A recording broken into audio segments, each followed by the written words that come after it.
The warning hit as Caleb Ward climbed onto the tunnel borer. One gauge jumped red, then another.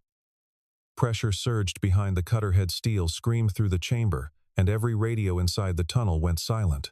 400 feet above them, CEO Brooke Harrington watched 12 crew signals vanish from her control screen at once. Engineers shouted to shut the machine down, but Caleb saw something worse. Stopping it could collapse the tunnel before anyone escaped. With seconds to choose, he crawled toward the shield, while Brooke lost contact with the crew, and someone in control tried to lock him out. If one mechanic can outsmart a buried machine, stay with Caleb, because the next pressure spike changes everything below them. The Blackridge River Tunnel ran deep beneath the water, cutting through a layer of ground that held pressure like a held breath, and the machine chewing through that ground was called Atlas 9. It stretched more than 400 feet from cutterhead to tail, weighed thousands of tons, and had reached the most dangerous stretch of the whole project, with only about 1,800 feet left before it broke through to the far shaft. Brooke Harrington had come down to the control center herself that morning because Harrington Infrastructure was about to announce the project was running 3 weeks ahead of schedule, and she wanted to see the numbers with her own eyes. Before she said so publicly, Garrett Mills, the executive vice president, chasing that milestone, had spent the week pushing the crew to raise excavation speed by 12%, insisting the machine could handle it. Caleb Ward was not part of that conversation. He was a contract technician called in only because Atlas 9 kept throwing vibration faults in its slurry return line faults. The staff engineers were content to blame on faulty sensors. The tunnel itself smelled of wet concrete and machine grease long before anyone reached the working face, and the noise inside it never really stopped a low industrial roar that most of the office engineers had learned to tune out entirely. Caleb had worked jobs like this one for nearly 20 years, moving from project to project wherever a machine was misbehaving, in ways nobody else could explain. He never carried a laptop down with him. He carried a small canvas bag of hand tools that had belonged to his father, and he trusted his own hands and ears over any digital readout, a habit that had made him unpopular with younger engineers who thought instinct had gone out of fashion decades ago. Caleb walked down into the tunnel and did something none of the engineers had bothered to do. He did not check the readouts first. He put his hand flat against the return pipe and felt it breathe. 3 strong pulses, then silence, then 3 strong pulses, again an uneven rhythm that no healthy line should have. He turned to shift supervisor Travis Boone and told him plainly that the line was not flowing, it was choking. Travis checked the monitor and found every number sitting comfortably in the green, which only deepened Caleb's suspicion, because a healthy screen and a sick machine rarely agree by accident. Owen had worked with Caleb once before years earlier, on a project in a different state, and though he respected the man's instincts, he had also learned that contract technicians rarely got the benefit of the doubt on a job this large, no matter how many times their instincts had turned out to be correct. He watched Caleb work the access panel with a mixture of professional curiosity and quiet unease, aware that if the contractor was right, someone above them had already made a serious mistake, and if he was wrong, an 86-foot milestone would slip away for nothing. Caleb asked for the cutterhead to slow down. Garrett, watching from the surface control room, said no, his voice sharp over the intercom as he reminded everyone listening that the board expected a progress announcement that afternoon. Atlas 9 sat only 86 feet from that day's target, and Garrett had no intention of losing a milestone to a contractor's hunch. Caleb pulled an access panel and found the true pressure running nearly 7/10 of a bar above what the screen showed. Owen Slater, the chief tunneling engineer, suggested the mechanical gauge might simply be wrong, and Caleb answered him with a line that would matter more than either of them. Realized in that moment, mechanical gauges don't receive software updates. It was a small sentence, but it was the first thing that made Brooke actually turn her head, pulling her attention away from the production charts on her tablet toward the man in the stained coveralls standing near the manifold. Caleb decided to climb the upper gantry to inspect the pressure manifold directly, and the instant he reached it, a massive impact shook the front of the machine as though Atlas 9 had struck something the cutterhead was never meant to strike. The needle jumped. 5.9 bar, 6.3, 6.7, and still climbing. The whole structure of the borer trembled like it had collided with something on the other side of the earth, and the calm morning Brooke had walked in to end it in that single instant. The chamber pressure kept climbing, and Caleb screamed for the crew to cut the cutterhead's rotation speed. Travis triggered the emergency slowdown sequence, but the system lagged, refusing to answer as fast as the crisis demanded. On the surface, Brooke watched a wall of alarms bloom across her screen in seconds, and then something far stranger happened. A personnel display tracking 12 workers underground began losing them one by one. First, one icon vanished, then 2, then 5, then 9, then all 12. Radios went dead. Cameras stopped transmitting. The fiber telemetry feed from Atlas 9 dropped entirely, and Brooke's call into the tunnel Atlas 9 surface control respond met nothing but static. Garrett ordered a full emergency shutdown without hesitation. Before Owen could execute it, one last burst of data reached the surface from Caleb's handheld tablet. Do not kill face pressure. Owen froze with his hand over the switch. Garrett was furious, insisting a full shutdown was standard protocol in exactly this kind of failure. But Caleb understood something Garrett did not want to hear, that cutting circulation pumps without first balancing the excavation chamber would let the groundwater outside overpower the pressure, holding the tunnel face together. The consequences were not abstract. The face would destabilize mud, and water would push inward. The cutter head could lock solid, and the lining behind it could begin to warp under the strain. Brooke turned to Owen and asked if the mechanic underground could actually be right. And Owen reluctantly said yes. Garrett argued that no contractor's guess should override a documented emergency procedure, insisting the company's insurers would expect a full shutdown the moment the log showed a fault of this severity. Brooke reminded him that insurers did not have to live with the outcome if the tunnel came down around 12 people, and that the procedure manual had never accounted for a machine whose sensors could not be trusted in the first place.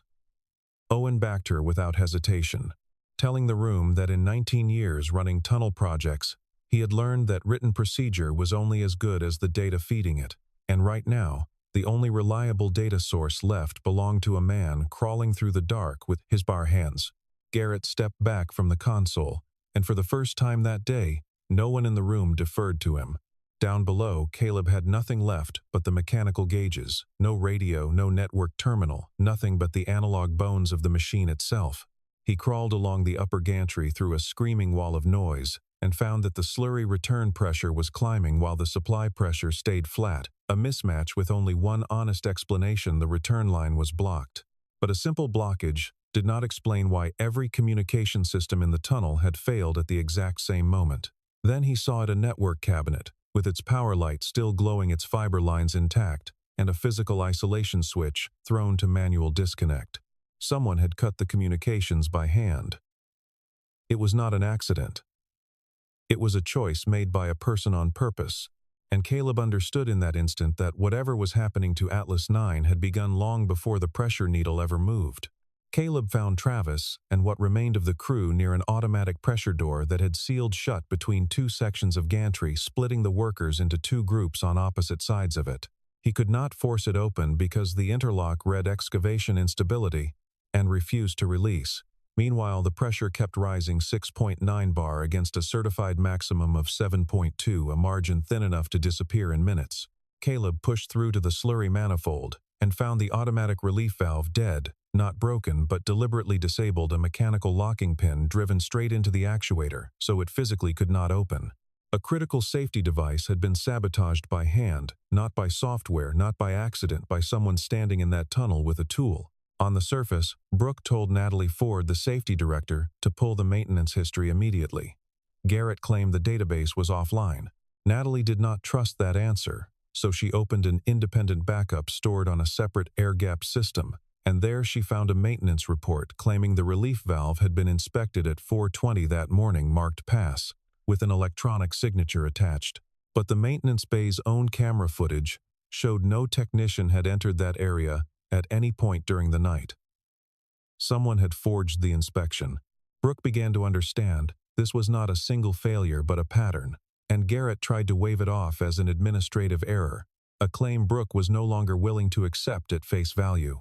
Below ground, Caleb pulled the locking pin free, but the valve still would not move, the pressure differential across it too extreme to shift by hand. Forcing it open now could send a bolt of pressurized slurry through the line like a liquid bullet. He needed another way to bleed pressure, and he remembered an old bypass line installed when Atlas 9 first went into service, a line later dropped from the standard operating procedure and largely forgotten. He started climbing toward the pump deck when the entire machine lurched violently, and a lining segment behind the crew shifted by a few millimeters. It sounded small, but Owen, watching the last live strain gauge reading before it too went dark, understood exactly what that number meant, because if the lining kept moving, water would eventually find its way in. From somewhere behind the stranded crew came the sound of water dripping, a slow trickle that within moments had grown into a steady, unmistakable stream. Brooke formally declared an emergency response, and Garrett immediately pushed to evacuate the surface site and simply wait for a rescue team to descend. Owen told her flatly that a rescue crew would need hours to reach Atlas 9, and the people trapped down there did not have hours to spare. Brooke asked who understood that machine better than anyone else on the project, and Owen answered without hesitation, right now it's Ward. It was the first time the company's chief executive had placed the survival of an entire crew in the hands of a man her own staff had dismissed that morning as just another mechanic in work boots. Caleb reached the auxiliary pump deck with water already lapping at his ankles, and found an old hardwired maintenance handset, long unused and completely dead. He stripped the cable and connected it directly into an analog signal pair that still ran up to the surface shaft. Voice was impossible, but electrical pulses were not, so he sent 3 a pause, then 3 more. On the surface, Owen watched the trace on an oscilloscope and recognized the pattern instantly. Caleb was alive, and somehow, through nothing but wire and instinct, the two ends of the disaster had found a way to speak. Natalie suggested they try restoring a backup channel through the maintenance handset network before falling back on anything as crude as pulses, but Owen shook his head, explaining that every backup channel ran through the same fiber trunk that had already gone dark, and there was no time left to test alternatives that might fail exactly the same way. Brooke made the call herself, telling the room that a slow, reliable signal beat a fast one that might vanish again without warning. Brooke had a simple code drawn up within minutes. 1 pulse meant yes. 2 meant no. 3 meant danger. 4 meant pressure. 5 meant valve. For the first time since the collapse began, the surface and the tunnel could exchange something more than silence, even if it was reduced to the crudest form of language imaginable. Caleb tapped out his report valve-locked manual, and Brooke turned to Garrett, who insisted no one in management had ordered any valve locked. Natalie kept digging through the logs and found that over the previous 3 weeks, pressure alarms had fired 17 separate times, every single one automatically downgraded from critical to advisory, all under one authorization code, GM04, Garrett Mills's own account. Garrett claimed he had only adjusted sensor sensitivity to cut down on false alarms. Brooke asked him coldly whether he was really calling 17 critical pressure events false alarms, and Garrett had no answer for her. She reminded him in front of the whole room that every one of those 17 warnings had been generated by the same physical sensors Caleb was now reading by hand, hundreds of feet below them, with no software standing between the machine and the truth. Garrett tried once more to frame it as a routine calibration decision, the kind engineers made every week on projects of this size. But Natalie's printout told a different story, showing the threshold changes clustered tightly around the same days production numbers had climbed. Brooke set the printout down on the table without another word, and the silence that followed said more than any accusation could have. Below, Caleb finally reached the bypass line, only to find the handwheel physically removed, forcing him to fit a breaker bar onto the bare stem and turn it by brute strength alone each rotation, buying only a sliver of relief. 6.9 bar dropped to 6.88, then 6.85, and for a moment it looked like hope. Then the pump began to cavitate, screaming as it starved, and the needle jumped straight back to 7 bar. Caleb realized with sick clarity that the blockage was not sitting still, it was growing. Caleb pulled a sample from the slurry line and found something wrong with the mixture itself, far thicker than it should have been, loaded with polymer conditioning agent, well beyond any reasonable dose. Too much polymer entering a narrowed section of the return line could set like cement inside the pipe, and that was exactly what had happened. It was never a rock or debris blocking the line. The slurry itself had hardened from the inside out. Caleb pulsed the discovery up to the surface, and Natalie went straight to the chemical dosing history, where the displayed figures looked ordinary, but the raw pump logs told a different story, showing the injection pump had run at nearly 230% of its rated output for 38 straight minutes. Once again, the dashboard had been hiding the truth from everyone who trusted it. Brooke finally understood that the company was not facing a freak accident. Layer after layer of warning had been quietly rewritten so Atlas 9 could keep boring through ground it should never have entered at that speed. Garrett admitted at last that he had told engineers to smooth the alarm curve, though he swore he had never authorized the polymer increase. Brooke ordered his system access revoked on the spot. Garrett argued furiously that cutting his credentials in the middle of an active emergency could strip surface controllers of overrides they might desperately need, but Brooke held firm and told Natalie to lock the account regardless. Almost the moment it was locked, a new command appeared on the master screen. Out of nowhere, a remote shutdown sequence counting down from 30 seconds. Garrett insisted he had nothing to do with it, and whether he was lying or telling the truth no longer mattered, because if every pump on Atlas 9 cut out at once, Caleb and the crew would lose control of the face pressure entirely, with no way to recover it in time. Brooke told Owen to cancel the command. He could not. It had already been written directly into the machine's core control logic, beyond any quick surface override. Below ground, Caleb watched the pump indicators flip to amber one after another, and understood exactly what was coming for him. There was no time to wait for a pulse conversation to unfold. He ran. 10 seconds left on the countdown, Caleb reached the local control cabinet and physically ripped the selector switch out of remote, forcing it into local manual, just as the timer struck 0. The surface screens went dark, but the pumps kept running. Caleb had just severed Atlas 9 from every system on the surface, saving the crew from a shutdown that could have killed them, and in the same motion taking sole command of a machine weighing thousands of tons that was now, for all practical purposes, his alone to fly. Brooke faced an impossible choice of her own. Fighting to reclaim remote control meant rebooting the programmable logic controller, and that reboot could knock the pumps offline for critical minutes she did not have to spare. She refused to take that risk. She declared in front of the entire control room that Ward had local control and nobody was to touch that network. Garrett objected loudly, insisting no contract mechanic should be trusted with equipment worth tens of millions of dollars. Brooke's answer was short and final: he's the reason it's still running. Underground Caleb built a plan around 3 priorities: holding the face pressure steady, restoring flow through the return line, and freeing the crew trapped behind the pressure door. He could not simply blast through the blockage because the pressure trapped behind it was too great, and if the plug failed all at once, the slurry could tear through the pipe with terrifying force. Instead, he used the cutter head itself, slowing its rotation, reversing it by a few careful degrees, stopping and repeating the motion, sending small pulses through the ground to fracture the blockage piece by piece, rather than all at once. Owen watched the readings trickle in through the secondary sensors and recognized what Caleb was doing, coaxing the obstruction apart instead of fighting it directly. At first, nothing changed. Then the pressure began to slip: 6.9, 8, 6.9, 1, 6.84, and a thin stream of slurry started moving back into the return tank. Hope returned to the control room in a way it had not since the crisis began. But behind the pressure door, the water kept rising, and one of the trapped workers pounded against the bulkhead to signal they were still alive. Caleb refused to wait for the pressure to fully stabilize before acting. He moved toward the emergency door mechanism, knowing he would need to equalize both sides before it could safely open. And while he worked, he stumbled onto something that would change the entire understanding of what had happened that day.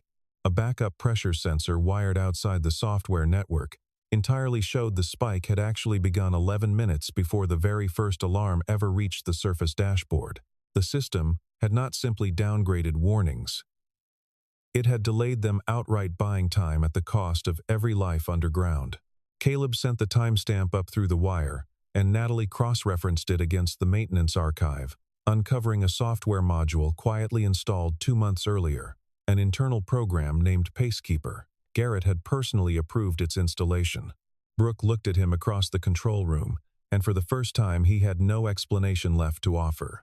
Natalie pulled internal emails and change orders, and the full picture emerged. Harrington Infrastructure faced a penalty near $18 million if it missed the river-crossing milestone, and Garrett stood to collect a substantial bonus if the machine broke through on schedule.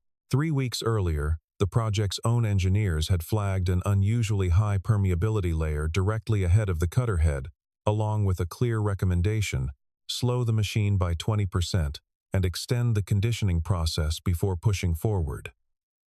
Garrett rejected the recommendation outright. Instead, he ordered the polymer dose, increased the vibration limits, loosened several alarm thresholds, quietly delayed, and production kept moving no matter what the ground was telling them. Nobody had set out to cause a disaster, but in their determination to keep Atlas 9 running at any cost, they had methodically stripped away every warning that might have forced it to stop, and in doing so had turned the machine into something close to a bomb waiting on pressure to find its trigger. Natalie read the emails aloud in the control room one after another, each one showing the same pattern: an engineer raising a concern, a supervisor forwarding it upward, and Garrett replying within the hour, asking only how the change would affect the weekly footage count.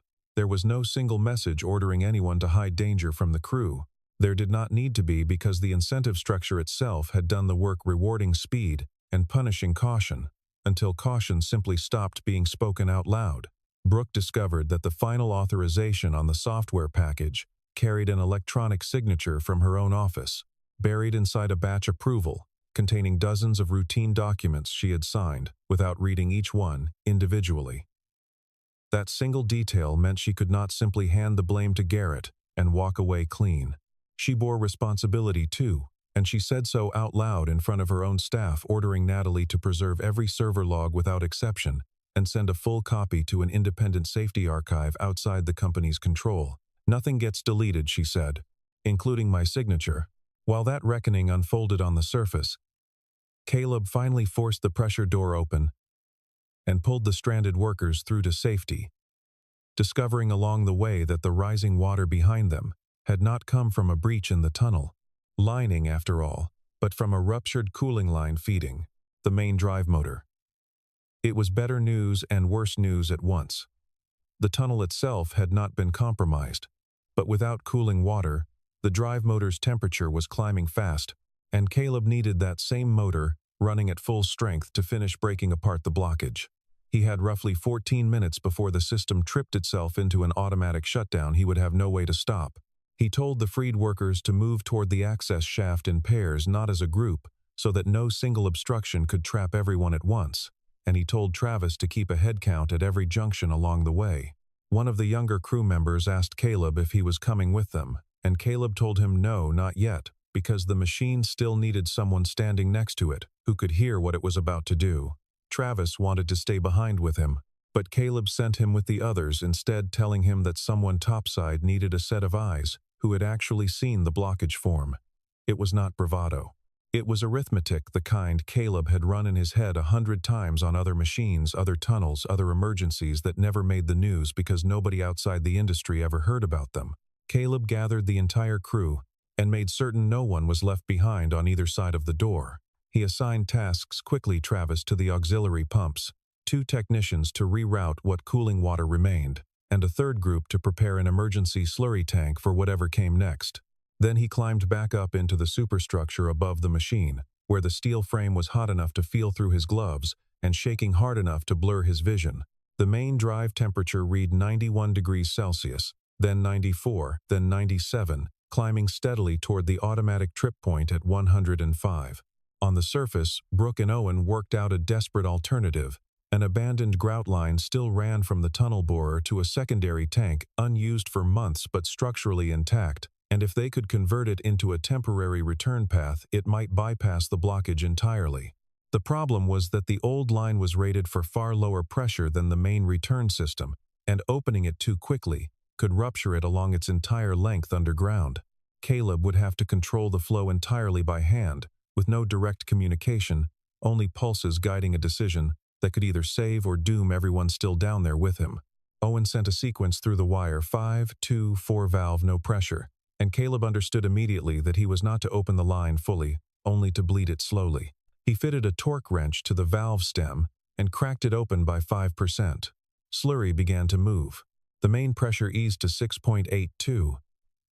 He opened it further to 8%, and the reading dropped to 6.65, while the cooling temperature climbed to 101 degrees. Then came a small, sharp bang, and the old line began to shudder along its length, with Travis shouting that the pipe supports were sliding out of position. Caleb faced an impossible choice in that instant: close the valve and protect the aging pipe, or open it further and buy the cutter head the seconds it needed to survive. He chose to open it to 11%. Slurry surged into the secondary tank, and the main pressure kept falling 6.4, 6.15.9, while the drive temperature touched 104 degrees, a single degree from total shutdown. Caleb throttled back the cutter head's rotation, and the temperature held its ground. For a brief moment, it felt like they had won. Then the secondary tank's level alarm went off. It was nearly full. All they had actually done was move the pressure from one place to another, and once that tank reached capacity, the pressure would simply climb again, with nowhere left to go. Caleb studied the machine's layout and found only one space left with enough capacity to absorb what remained, a reserve chamber built to hold grout for the tunnel lining. Diverting slurry into it would destroy a system worth millions of dollars beyond any hope of repair. Brooke was about to be asked to choose in plain terms between saving a piece of equipment and saving the people trapped beneath the river, and Caleb sent one final question up through the wire that made the stakes unmistakable: sacrifice. Tank. Brooke understood exactly what he was asking. Owen estimated that diverting into the grout reserve chamber would cost somewhere between $30 and $40 million and leave Atlas 9 out of service for months. He laid out the number carefully, the way an engineer lays out a number he knows is about to be argued with, and he added that even at that cost, there was no guarantee the chamber alone would be enough. Though it was the only option left standing between the crew and a pressure event, none of them could predict with any confidence. Garrett protested immediately, warning that a loss on that scale could threaten the entire project's financing. Brooke asked him only one question in return: whether it would keep the crew alive, and when Owen confirmed that it would, she gave the order without a second of hesitation. "Destroy it," she said, and sent her approval down the wire. Caleb reached for the routing manifold, but the actuator had no power left, the local system already overloaded past its limit. He tried resetting the local breaker twice, hoping a hard cycle might bring the actuator back long enough to finish the job remotely, but both attempts only tripped the same fault code, and he did not have time for a third. There was nothing left to try except getting to the valve himself physically, with a wrench and his own weight against a stem that had not been designed for manual operation in the first place. He would have to open it by hand, and the only path to that valve ran directly across the upper frame beside the still rotating drive assembly, close enough that a single misstep could cost him everything. It was the image the whole story had been built around, from its first line: a single dad climbing onto a tunnel borer, while it was still very much alive beneath him. Slurry sprayed from a failing gasket as he moved. Metal groaned around him. He clipped his harness to a safety rail and inched forward one section of frame at a time while the pressure crept back up behind him: 6.2, 6.4, 6.6, and the secondary tank edged closer to its limit. On the surface, Brooke had nothing left to watch, but numbers, no camera, no radio, no way to know whether Caleb was still moving at all. Then, without warning, even the pulse signal went silent. For the second time that day, she lost every connection to the tunnel at once. No readings from the crew, nothing from Caleb, nothing but a single gauge on the surface, showing pressure continuing to climb 6.8, 6.9, edging toward the point where nobody would be able to stop what came next. Owen quietly began preparing for the possibility of catastrophic failure, unwilling to say the words out loud in front of Brooke. Then the pressure began to fall. 6.7, 6.3, 5.8, 5.2, dropping steadily, as though something far below had finally let go. Caleb had reached the manual diversion valve and forced it open by hand, and thousands of gallons of slurry poured into the grout chamber, destroying the equipment inside completely, but pulling the excavation pressure back down into a range the machine could survive. The crew restarted the return pump, and the last remnants of the hardened polymer plug broke apart and were pushed clear of the main line at last. Atlas 9 had stabilized. On the control panel, signals began returning one after another. First one, worker, then 4, then 7, then all 12 restored to the board in sequence, until finally, at the very bottom of the list, A single name reappeared: Caleb Ward connected.